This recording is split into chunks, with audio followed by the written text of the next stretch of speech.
Oh, welcome to the Time to Grow Up Dad podcast. And as of this recording, actually, first off, this is a reflective episode with my chat with Mickey. And I was going to say, as of this recording, I have no idea where things are going to be at.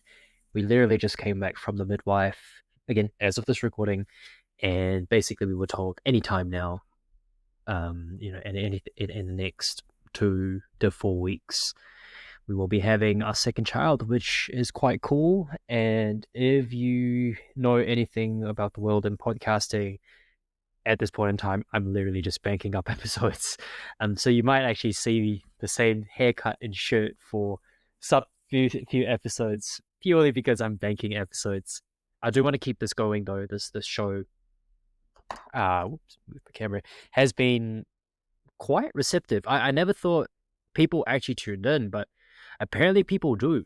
And apparently people seem to enjoy these conversations. So, I want to try my best to do my due diligence to keep this running. So this is going to be kind of just me processing the conversation I had with Mickey. And one of the big things with my conversation with Mickey, and I didn't think about this before, but in retrospect, having 3 kids is a lot.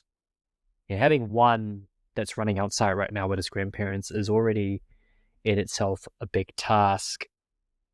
Having 3, having one that's less than 12 months is, as we talked about on the podcast, he's really in the thick of things, which is pretty interesting because one of the big things that he sort of brought up was, despite all of that, he's trying to ensure that he leads by example, but more importantly, stay healthy, right? For those who did tune in to the episode, Mickey is not only a teacher, but he is also an ex-competitive CrossFit athlete, and now he's basically trying to compete in a healthy way with all the other parents in the neighborhood to be the fittest parent in his little nook of where he lives.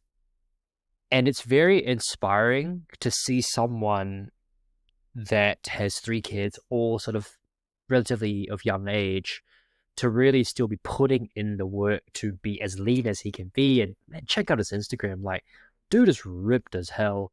He's strong, he's fit, he's athletic. And it's so inspiring to see there are people out there, particularly for men, that they don't let themselves go, right? Obviously, in the last couple episodes leading up to this chat with Mickey, I had a lot of conversations with a lot of women. It wasn't intentional, but upon reflection, I was like, well, actually, I haven't spoken to a lot of dads in a little bit. So the next few episodes are all about, men, which I thought was quite interesting because one of the things that he brought up was he really wanted to make sure he kept up with his kids. And that has really shifted his idea of training. One thing as a piece of, again, hindsight's 2020, looking back at my own life, we chatted about how can we channel a sort of competitive nature towards being a good parent. I think deep down, a lot of parents probably do feel this. We want to be the best parent that we can be, but in honest truth, and I do believe this is, maybe it's me, sometimes I don't just want to be the best parent that I can to my kids. Sometimes I want to be the best parent so that everyone around me can see that I am the best parent. And while that sounds okay, it sounds very egotistical, and I don't necessarily think it's very healthy, because then, I've gone through phases like that where I try to really put myself out there to try to be the best parent, not really thinking, well, not that my own kids are at that age yet, but not really taking their feelings into consideration, or not really taking Claire's feelings into consideration, that maybe I am trying to be a competitive parent versus other parents, which I don't think it's wrong. I just think like potentially a much better, healthier way to think about it is just trying to be the best parent that you can be in your household.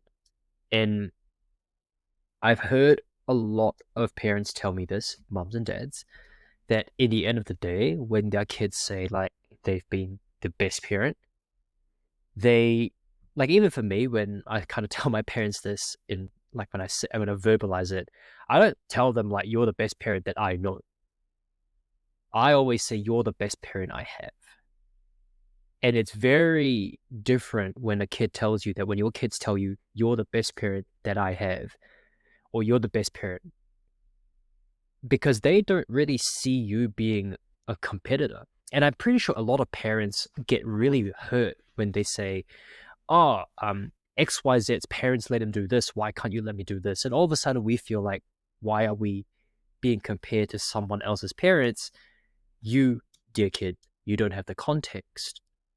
But as the parent, I think it is very important when we potentially transition from a very competitive mindset, whether we come from a CrossFit background, powerlifting, whatever, jiu-jitsu background, whatever it might be, into parenthood, that the reality is that sometimes we need to channel this competitiveness. If not, we don't feel like ourselves. I think the best way to do it is, corny as it sounds, be competitive with yourself. You know, like start a journal. I was peer pressured by a couple of clients and friends of mine to start a remarkable journal.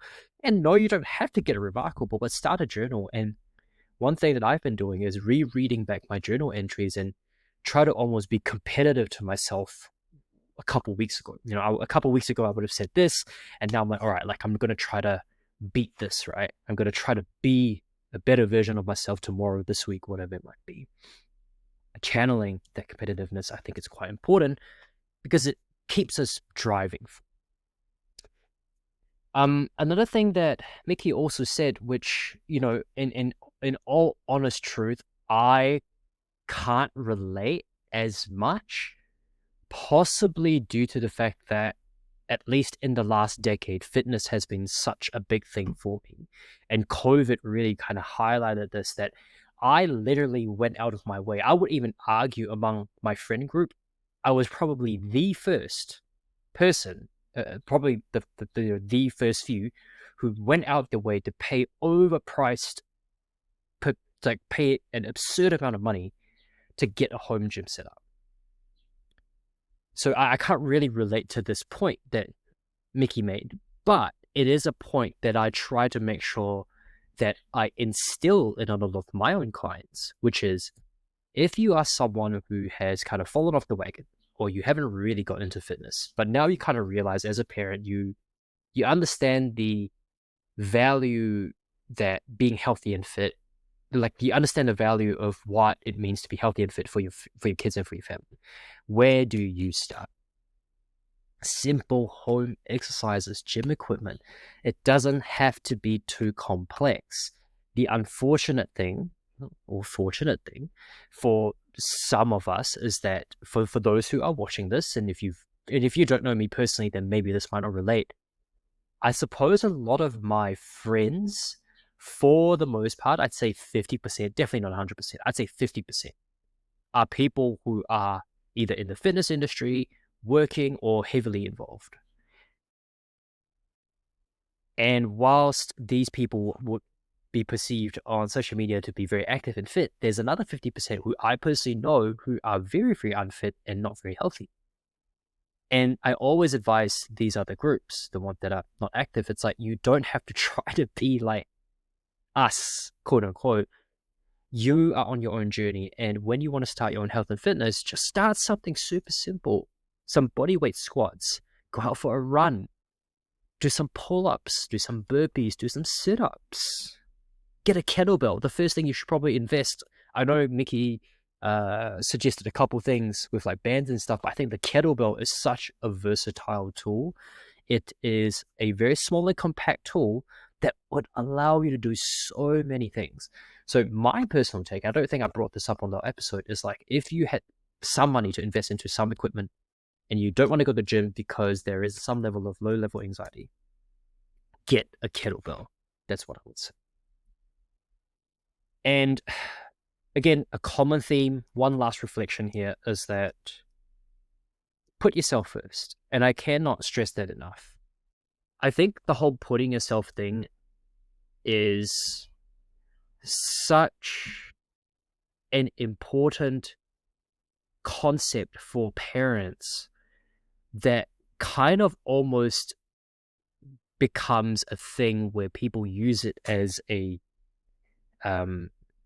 people almost think of it as like, I get the whole put myself first thing, but I don't have time. Like, people use the don't have time as an excuse. In the end of the day, yes, on an objective level, there are certain things that are going to cause you to potentially not have as much energy, or maybe you have to work double shifts, right? I know a particular client of mine who I'm not going to share works night shifts. He starts at basically 6 and all the way to 4 a.m. And he does that for his family. And yet he still finds time to get a workout in before his kids get up so that he can spend time with the kids, and he gets his own workout in. I'm not saying that this your situation. What I'm saying was the whole putting yourself first is like, if you don't feel good as an individual, how are you going to show up in your house? You're going to be moody. And I talked about this a lot with using jiu-jitsu as a bit of an analogy. You're going to be so moody. You're going to not be a fun parent. Negotiate with your partner, or have your partner negotiate with you. Let them go out for 20, 30 minutes. Don't you go do whatever you want to do. Go exercise. Do something for yourself so that when you come back into the chaos that will inevitably ensue, you have almost an opportunity to reset yourself so that you can kind of go into the aforementioned chaos and be the parent you want to be. But it does start with putting yourself first. It's very corny. A lot of people make excuses of, I can't do it because of this or that. I'm not saying that you need to put in 2 hours a day.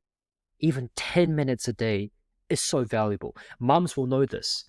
How many stay-home mums, when given the opportunity, when the parent or the in-laws or whatever, the grandparents come over, to just go and hide in the room and just have a quick nap for 20 minutes, and you come back out of the room feeling so much more refreshed. I've seen this in my whole household. I've seen this in myself, where I just have to go away and do quiet time. We call it quiet time at our house, to just do something for yourself without the noise. And you come back, all of a sudden, you're so much more present. Doing something for yourself is not trying to do like hours and hours of things. It's about making sure you do something for yourself so that you can come back recharged to be the best parent, in my case, the best dad that I can be. So that's the big takeaways I had from the episode with Mickey. There's a couple more. Hopefully you guys enjoyed the episode. We've got a banger of an episode next week. Stay tuned and catch you in the next one.